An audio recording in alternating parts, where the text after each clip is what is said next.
That's our cue. Welcome to Good to Know Shreveport-Bossier, a podcast that showcases the good things happening in our community. My name is Jeff Beinfor. Paul Reeser over here, former president of the Reeser Group, Sonic Management Company, member of the Committee of 100. He's a board member there.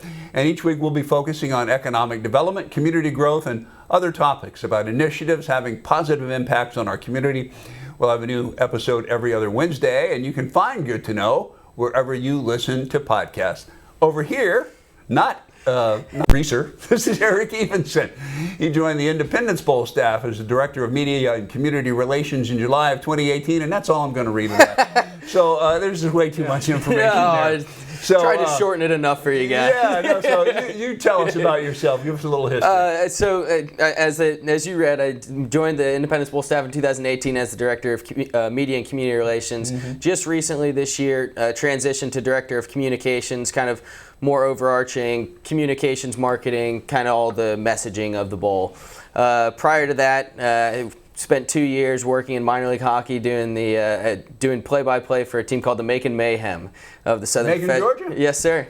My daughter worked at WMAZ in Macon. Okay, yeah, I was there for 2 years from 2016 to 2018, and then made my way over here to Shreveport. All right, so you've been here for 4 years. Yep, 2018. I know we've talked before on the phone, and so that's a nice background. And working for the Independence Bowl has got to be a unique experience, right? It really is. You know, it's fun. It's kind of a mix of you work in sports, you work in college sports, college football, but it's also a lot of community-based public relations, just letting the community know of all the different things we're doing throughout the community throughout the year. So it's a unique experience, and you only have one game a year, obviously. But right. That's the neat thing. I mean, North Louisiana is definitely football country. Yep. And I would say college football country is what people really, really focus on.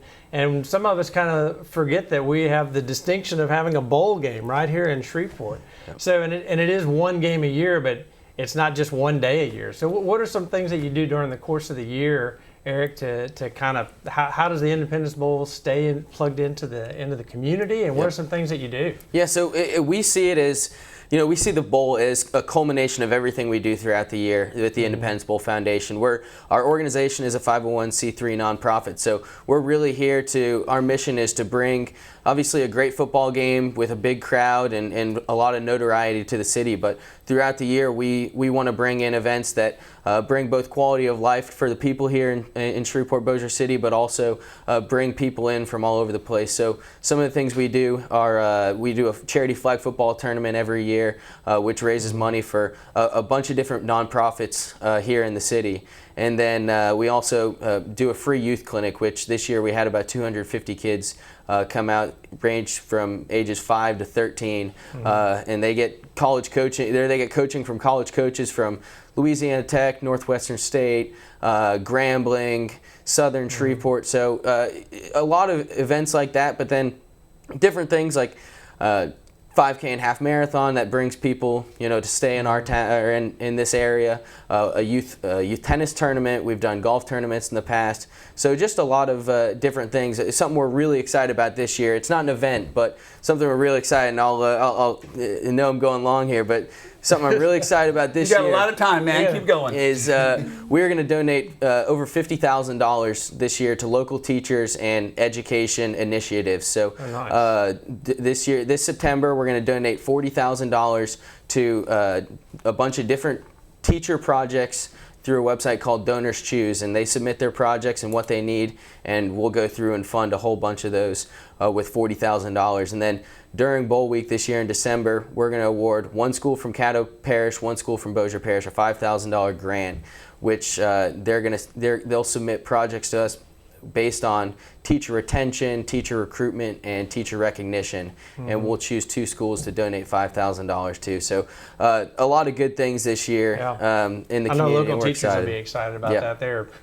They're always looking for ways to bring money into their classrooms. Well, you guys so the eyeball is a lot more than a football game. A lot more than just a game, yep. But let's talk about the football part of it for a little bit. Hey, that's my forte. I'm all good with that. We'll get to that. That's your part. I'm talking about football. I did sports for 25 years. It's tough in today's atmosphere. The things are changing like crazy right now in college football. Yep. So how do you maintain this? I know they bill it as the 11th oldest bowl game in the country. I remember when it was the Poulon Weed Eater Bowl, and I used to watch it at home in St. Louis and make fun of it. But the Weed Eater Bowl. But anyway. We still get those jokes. I bet you do. But it's got to be harder than ever to maintain this bowl game in this atmosphere. It really is. You know, you talked about it, the 11th oldest bowl, and back when it was the Poulon Weed Eater Bowl, I think there was 17 or 18 bowls back then. There's about 43 now if you include the college football playoff. So it really is tough. In every cycle, there's new games popping up all over the place, and but we've managed to stay, really competitive in the bowl world and bring in great teams, great players, and with all the different changes of the pursuit of the college, the new college football playoff or expanded college football playoff, and the different conferences changing and different teams going to different conferences.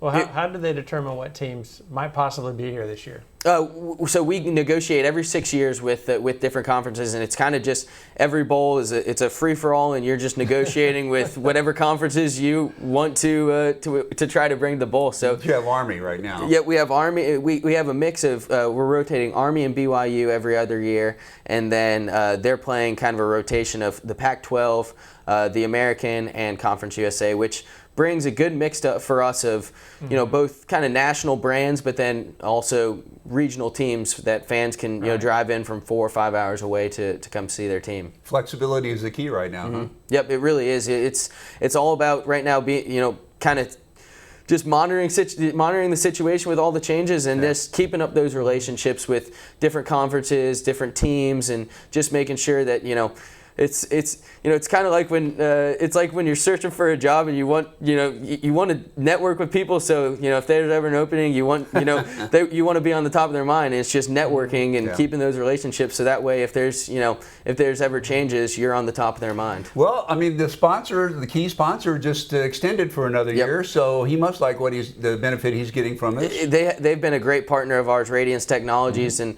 as you talked about, they signed on in 2020, and with not having a game that year due to COVID, they extended through 2025, which is great. That's something that's really rare, not just with our bowl, but the bowl world in general. It's going to a lot of 2 or 3 year title sponsorships, and to get them for 5 or 6 years is outstanding. And they're really tied in to the community. The CEO, Bill Bailey, he was an airman at Barksdale Air Force Base. He went to Louisiana Tech, so he always talks about he owes a lot to this community. So they're really, really excited to be our sponsor, and we love having them, and they're really supportive.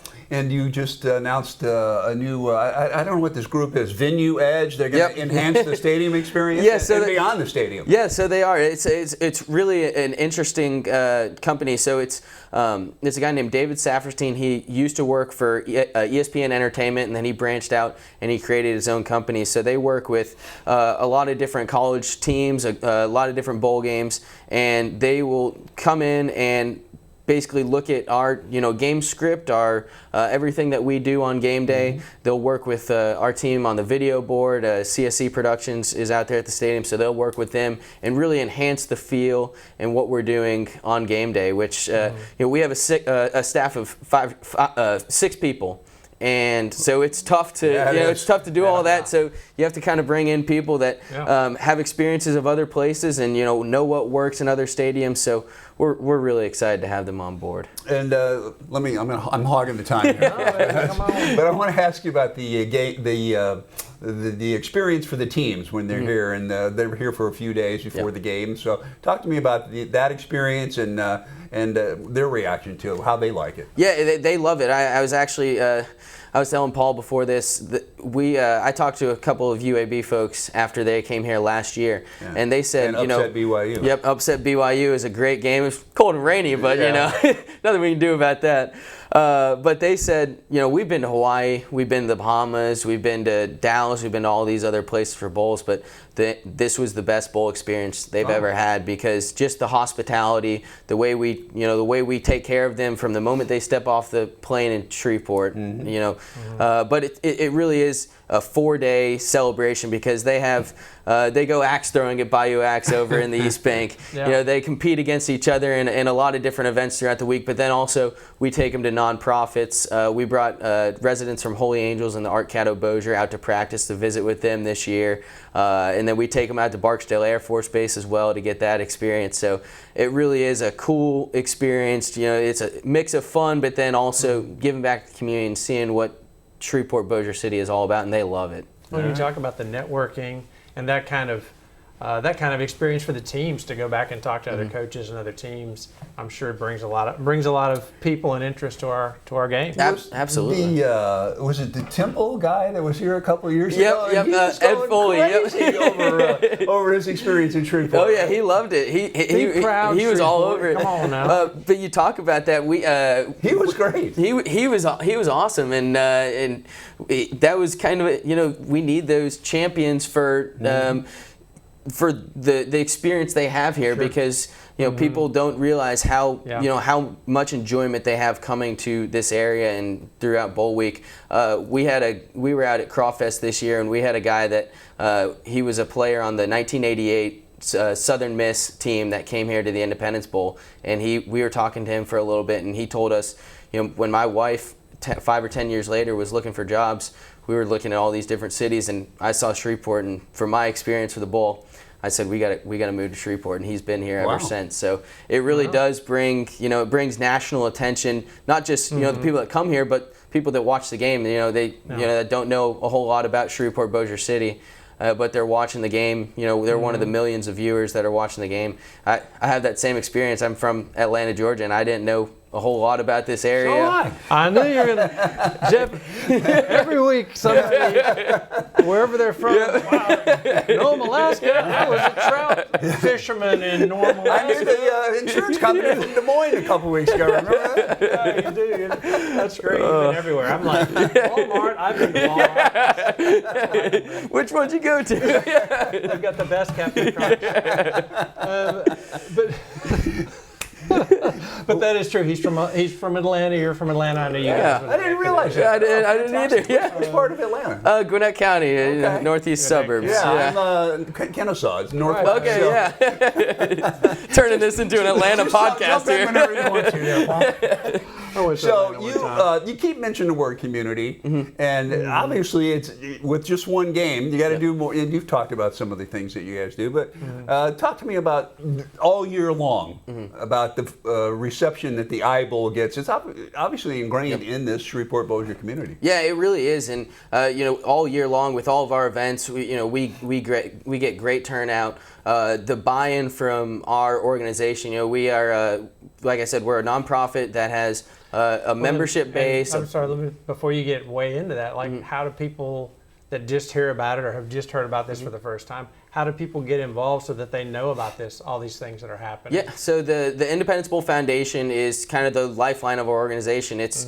a base of our volunteers, and that, you know, feeds into our board and our executive committee. It's $200 a year for to join, and that gets you benefits such as we have an annual crawfish boil, fish fry, a team welcome party when the team's coming to town. You get to meet with the coaches, the administrators that come in, and then as the tiers go up, you can get Independence Bowl shirts or pullovers, different tailgating experiences, and things of that nature. So you even let me in. If we got $200, you'd even let me in, Jeff. Absolutely, come on in. So once you join, then you find out and you get to participate. Yep, I'm and sorry, I was just kind of wondering. You're talking about this stuff. You can, how and that's where we get our volunteers from. So you can volunteer on any of our. We have 60 different committees that anything from hospitality, taking care of the teams when they're in town, game management, special events, public events, our speaking bureau, really anything that you want to get involved in, you can. And it's actually also $100 if you're under 35 or live 35 miles outside of Shreveport Bossier City. So it really is an open organization and that's where we get all of our volunteers to help with just a staff of 6 and 60 committees, you need a lot of volunteers, not a lot of members, right? Yep. So it really is. That's so important to our organization is that that volunteer base and that membership base. Okay. All right, so it's late summer, but you got a game. It's always right around Christmas time. Yep. When's this year's game? It is Friday, December 23rd at 2 o'clock. So, that's a good slot. Yeah, good slot. You know, Okay. right ahead of Christmas and Christmas Eve and Christmas or Saturday, Sunday. So we're hoping a good amount of people have off that Friday and can come out to the stadium, spend all day tailgating, and it should be a good time. How do you see the future of bowl games? Like you said, years ago there was 18, now there's 40 some, or you can't even keep track of them anymore. I know. So with the way the college football atmosphere is moving around, how do you see the future of bowl games? I think there will always be an appetite for bowl games in college football. It's just that's something that's unique about the sport of college football. You know, aside from the NFL and all the professional sports, is that bowl system where every year there's probably maybe 10 teams that have aspirations of winning a national championship. And that may be a lot. Yeah,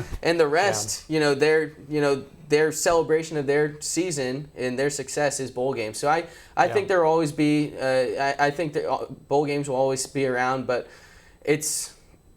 I wish I could tell you what what the tie-in with the college football playoff would be if it expands, but I think bowls will always be around, and it'll just be a change of who's in the bowls and how the criteria and things of that nature. So it is a revolving situation, but I think bowls will always be around. I think it's something that makes college football unique from all those. It definitely sports. does that. It definitely does that. And as you said, I mean, right now there's maybe, I don't even know if it's 10 that have a legitimate Usually shot 6. every year. Yeah. But they are going to expand this playoff. Yeah. Alabama and who else?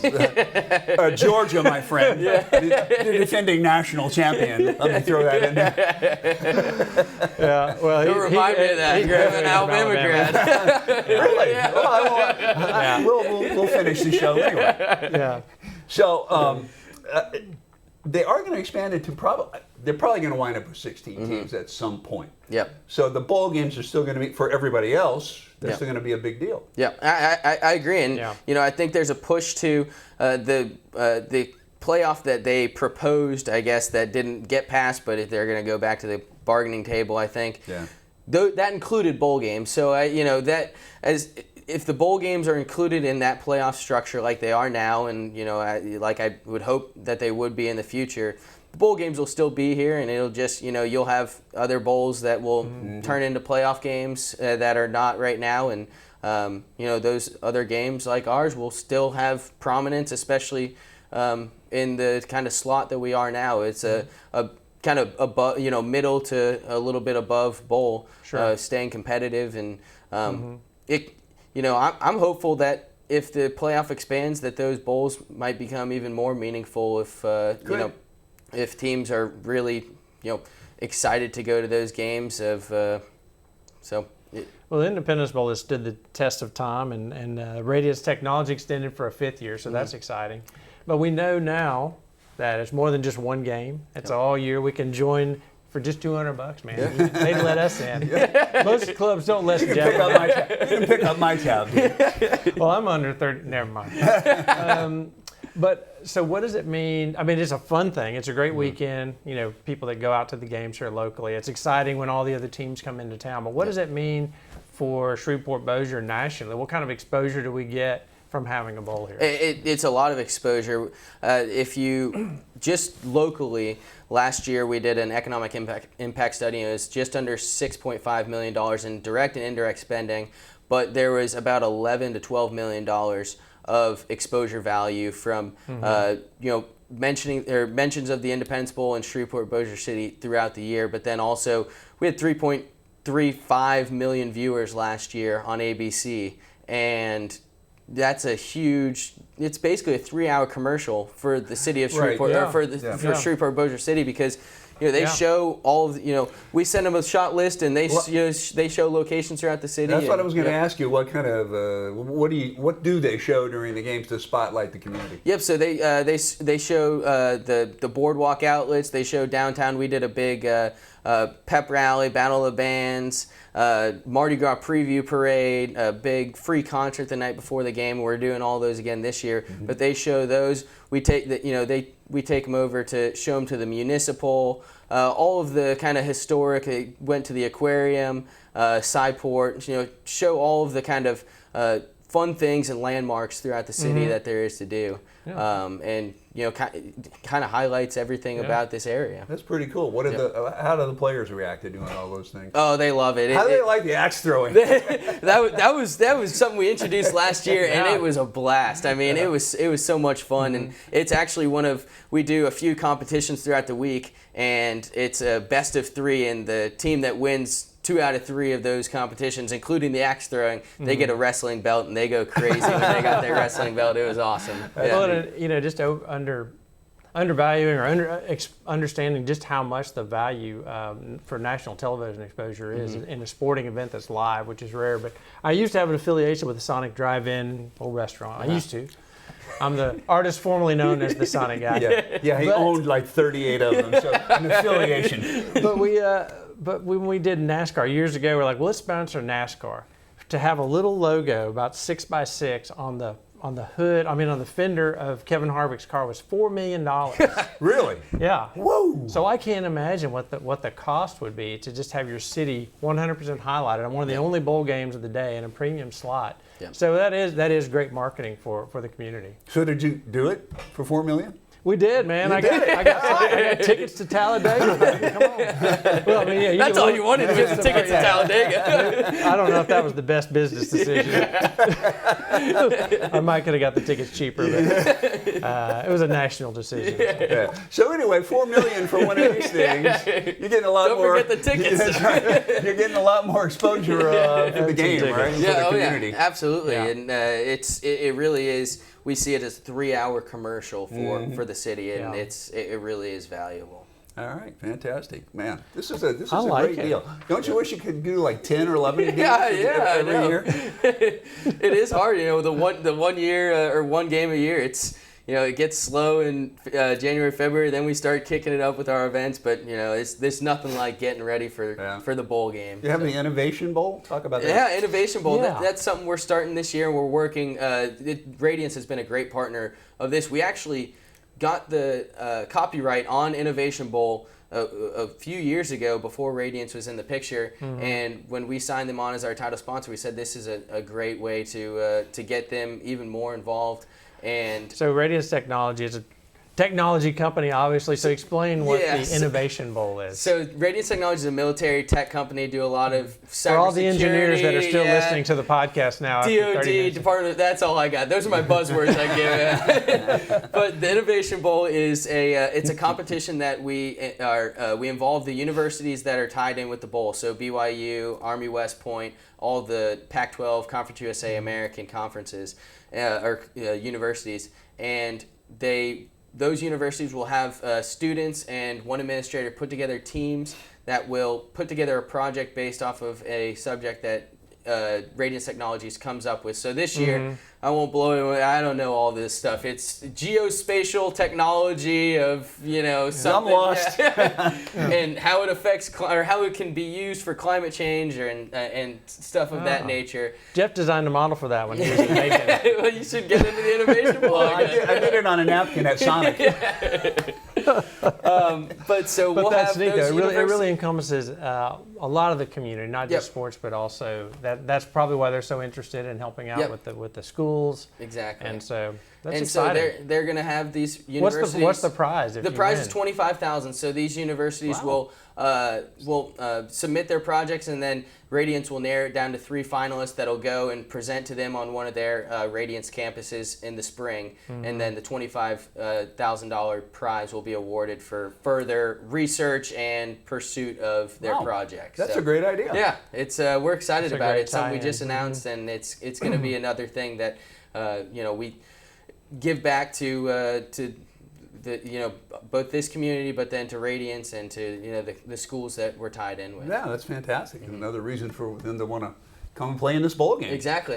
Yep. So as we sit in late summer, what are you doing to stir up interest for a December football game? Yeah, so we're getting ready for we're going to announce our bowl week events lineup here soon. I probably can tell you guys about it here.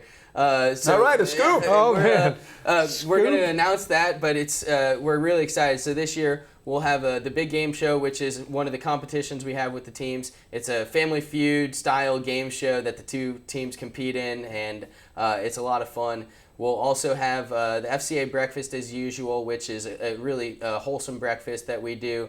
And that's going to be on Wednesday morning. And then Thursday is our... for those who don't know, FCA, Fellowship of Christian Athletes. Fellowship of Christian Athletes, yep.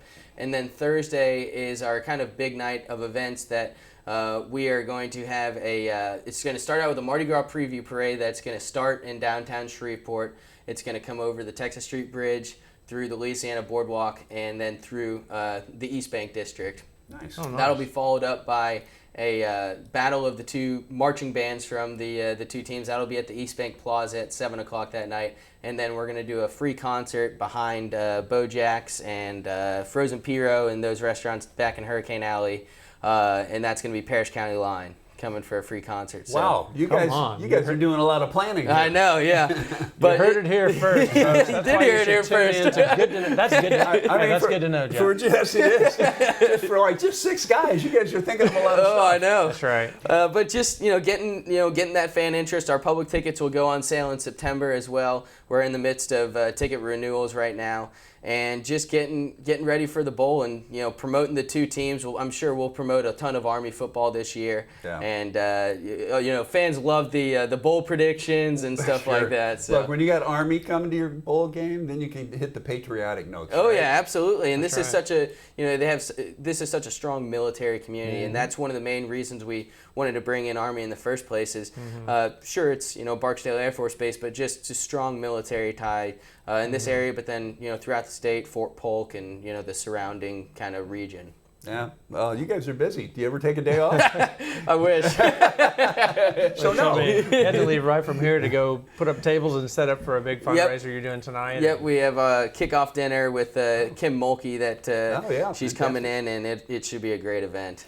She's really, shy and demure. Yeah. She probably won't get people fired up at the thing at all. Yeah. She's fantastic. She is great. We're excited to have her. And she really did a fantastic job with the LSU program. Oh, just her first year, and she's already got it rolling. Yeah, that was a good. It seems a little odd to have a women's basketball coach, I guess, for a football, but she's going to get people fired up. Oh yeah, and just the ties she has here, with her strong ties to Louisiana Tech as well. It just made sense. That's awesome. All right, well, let me ask you one more thing. Because I can see, I see Jeff looking at his clock. He keeps me. Well, in I have to do that. But so how do people get involved? How do people find out if they want to join the committee, be a volunteer, and where do they go to find out? Yeah, so we have all of our information on our website. The long URL is radiancetechnologiesindependence.com, but you can also get there at independencebowl.org. A lot easier to get there. But we'll just go to Foundation on our website, and it'll give you all the information for membership. You can sign up to be a member and pay your $200 dues on our website as well. And then obviously you can get all the information you need about tickets on there as well. So we have everything you need to get involved. There's a lot left to do. If a person wanted to join right now, there's still a lot left to do. A lot of fun events to be part of. Yeah, and we're really just starting all of our committee meetings to get settled or get everything set up for the game. So there's a lot that you can still do. Well, you're an excellent spokesman for for your organization. I'm glad to hear that. You want me to make a call? I'm glad the organization probably is glad to hear that too. No doubt about that. All right, Erik Evenson from the Independence Bowl. It's been a pleasure. Thank you guys for having me. I really appreciate it. Informational and a lot of fun. Absolutely. All right. Okay, I have to read this stuff at the end. We want to thank you for joining us for the podcast. It's called Good to Know Shreveport Bossier, brought to you by the Committee of 100 and KTBF's TV. Remember to tell your friends and colleagues about the podcast. New content every other Wednesday. For more information, you can check us out at goodtoknowsb.com. So have a good day. Let's all continue to make Shreveport Bossier the best it can be. And that, of course, is good to know. Have a good one.